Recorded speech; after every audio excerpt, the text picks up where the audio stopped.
আপনি কি জানেন পৃথিবীর অনেক মানুষ সফল না হওয়ার কারণ তারা অযোগ্য নয়, বরং তারা একটু বেশি তাড়াহুড়ো করে। যে ফলটা কয়েক মাস পরে পাওয়ার কথা ছিল সেটাই তারা কয়েকদিনেই চেয়ে বসে। একজন কৃষক বীজ বপন করলেন, পরের দিন গিয়ে দেখলেন কিছুই হয়নি।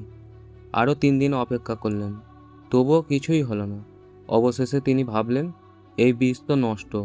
রাগ করে তিনি মাটি খুঁড়ে দেখলেন বীজটা কোথায় আছে, কিন্তু তিনি জানতেন না সেই বীজটি মাটির নিচে ধীরে ধীরে শিকড় তৈরি করছিল।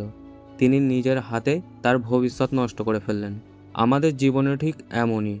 আপনি আজ পরিশ্রম করছেন, আজই ফল না এলে মনে হচ্ছে সব শেষ, কিন্তু অনেক সময় আল্লাহ আমাদের প্রস্তুত করেন, তারপর ফল দেন। যে মানুষ অপেক্ষা করতে জানে সে শুধু সফল হয় না, সে সফলতাকে ধরে রাখতেও পারে। একটি প্রজাপতি যদি কুকুন থেকে সময়ের আগে বেরিয়ে আসে তাহলে তার ডানা শক্ত হয় না, সে উঠতেই পারে না। প্রকৃতিও আমাদের শেখায় সব কিছুর একটি নির্দিষ্ট সময় আছে, তাই নিজের সময়কে অন্যর সঙ্গে তুলনা করবেন না। কারো সাফল্য দেখে হতাশ হবেন না, আপনার গল্পের সময় এখনও শেষ হয়নি। আজ যে ধৈর্য ধরে এগিয়ে যাচ্ছে, আগামীকাল মানুষ তার গল্পই উদাহরণ হিসাবে বলবে। তাই কাজ করে যান, দোয়া করুন, ধৈর্য রাখুন, কারণ আল্লাহ কখনো সঠিক সময়ের আগে দেন না, আর সঠিক সময়ের পরেও দেন না।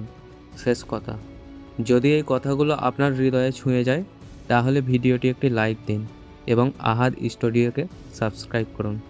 হয়তো আপনার একটি শেয়ার কারো জীবনে নতুন করে ধৈর্য ও আশা জাগিয়ে তুলবে। আল্লাহ হাফেজ।